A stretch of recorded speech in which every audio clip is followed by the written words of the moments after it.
Okay.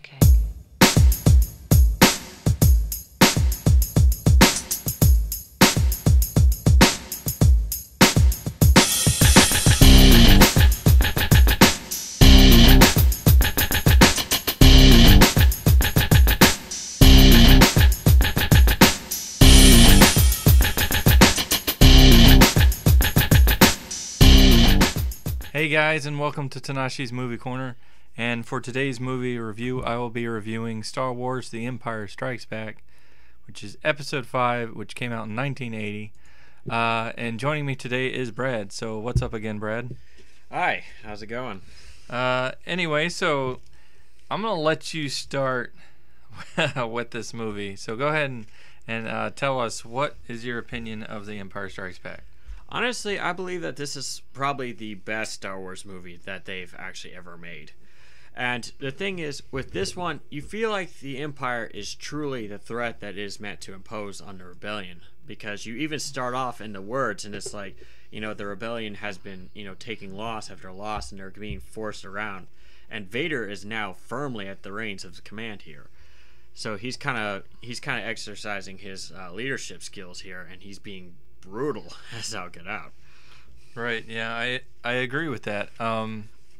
I think you get a small notion of that in A New Hope with the opening scene, with Leia and everything. But really, you don't get a sense of the Empire being at that kind of power until Empire Strikes Back. So you really have that.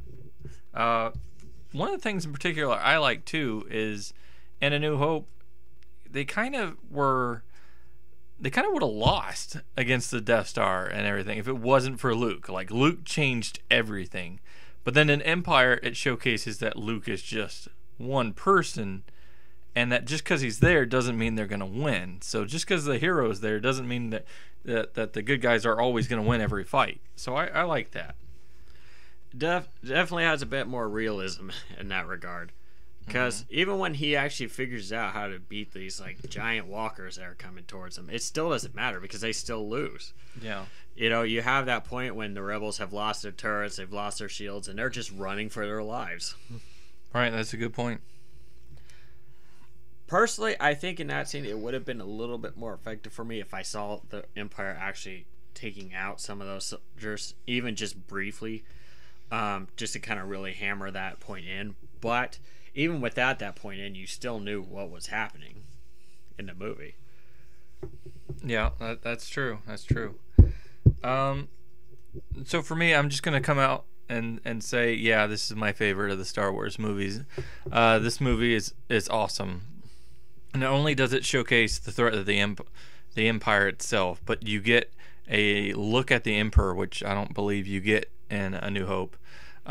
You kind of get the role that Vader plays a little bit more defined.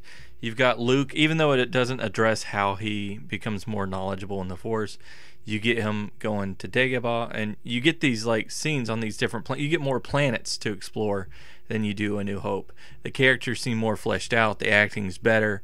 Even though it doesn't work out, you get some characters introduced like Boba Fett and Lando who come in, and that's really interesting too. It's got a lot of great action scenes to it, as well as obviously the memorable scene with Vader and Luke. And that fight scene between Vader and Luke in particular is quite an improvement on A New Hope, especially because Vader was fighting Luke one-handed, through a lot of that, and then throwing stuff at him. Like, Vader was just messing with him because Vader was trying to turn him to the dark side. So I think all that really works great, honestly. Any problems I think I have with this film are so minor, just so minor. And like I said, one of them being how does Luke be able to use the Force to the extent that he does? Because we see it near the beginning when he calls his lightsaber to him and what have you. But honestly, I just didn't care as much. I just I don't know. I kind of expected him to develop them a little bit on his own accord, and it wasn't something that really needed much explanation to me. And I liked Han and Leia's relationship. yeah, we were kind of thrown into a little bit, but when the acting was improved on A New Hope, so I actually bought it, even though it technically doesn't run as smoothly as it could have. I would also like to add that what I really liked is that when you're on Dagobah, you really start exploring what it means to actually be a Jedi. Because True. it's not simply about like being athletic or being able to, or necessarily being powerful. It was also about kind of combating that darkness that resides within you. Because Luke, in a very he has to actually kind of face that a little bit, and there's also this possibility. It's like, you know, he didn't believe he could do something, not really believe that he could do something, and that's why he fails. You know, it kind of has that bit of a almost a spirituality type of spin to it. So a Jedi wasn't just about being the knight in shining armor and a hero. It's more about also having that balance within yourself and having that control. I think that I will say, and this goes back to New Hope, so I'm sorry, but I will say that the whole balance thing and that kind of comparison between him and between Vader, I think it would have been a little bit better had they explored kind of the grief and turmoil that Luke should have gone through in A New Hope, based upon a lot of the characters that he ends up losing touch with.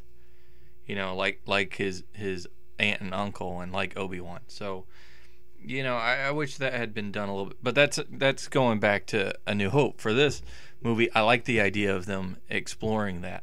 And I like Yoda. I like that, you know, adding Yoda as a character. I really liked him popping up in there. And I really think just the whole movie just flows so well. There's not really slow. I mean, there's slower moments, but there's not really moments that where I felt like I was bored. It was all very significant and pushing the plot forward, and kind of it expanded this world to us. So we weren't confined to just a few areas. We actually got to see several planets. We actually got to see, you know, the differences among like the galaxy and how people run things, and how the rebels actually were, how they were dealing with this, how the empire was kind of structured a little bit. Like we got a whole lot more of a view into it, and that's you know, and obviously the music's great. That goes without saying. But anyway, so final thoughts, and what's your score? I will say that I absolutely loved this movie, and I liked most of the things that the only things I have against this are very little things for the most part, except it is kind of a minor thing. It's when the emperor is talking to, you know, Vader, and he's saying the son of Anakin Skywalker still lives, Right. and kind of going into that thing. And then of course the shock value that had at the time is when it's like, no, Luke, I am your father. I don't think it's no Luke. It's no, I am your father. But yeah. Either way, you know, it kind of has that big reveal, but when you go back to it, I'm thinking, okay, why not just say that your son has survived instead of saying the son of Anakin Skywalker? I get that there's a little bit of that play. It's like, well, you're not Anakin Skywalker anymore, but Well, when shock value. and the shock value, but obviously when Yeah. it came down to it, that felt like it was a little bit of like it would have been unnecessary to say it that way. Yeah. If you were to actually have this conversation. So what's your rating? I think I'm going to give this a 9. 9 out of 10. Okay, that's pretty good. Like I said, for me, you know, I only have a few minor complaints here or there. Really, nothing major. Oh, just an offhand comment. When it comes to the special editions versus the theatrical versions, I still stand by it. I'm gonna say it again. I'll say it in the next video too. I have no problems with the special editions. I mean, sure, there's some scenes where I thought could be taken out, particularly in the other two. There's not too many changes to Empire really that are that noticeable really, or that out of place. But you know, I don't understand this notion, because the theatrical, yes, it has some stuff not in it that might work better. Like I said, going back to A New Hope with Java or what have you. But then there's stuff that's been added to this series that actually does well and works well for it. So I really don't understand the hatred for it. But this is my favorite Star Wars movie. This is a brilliant movie. Yeah, a lot of people think just because I like the prequels, I obviously must just be into CGI and everything like that. Like, first, that would be a bad thing, but realistically, I just want a good fleshed out story. I think this delivered on every note, and I gotta give it a 10 out of 10. By far my favorite Star Wars movie. But anyway, guys, so yeah, that'll wrap up our thoughts on it. We probably, or at least I could, I don't know if he could, I could go on for hours just talking about how brilliant this movie is, but there really wasn't much to talk about for negative for me. So, but yeah, this will wrap this up, and we will do Return of the Jedi next month. So stay tuned for that. Anyway, thank you all for listening, and until next time, peace.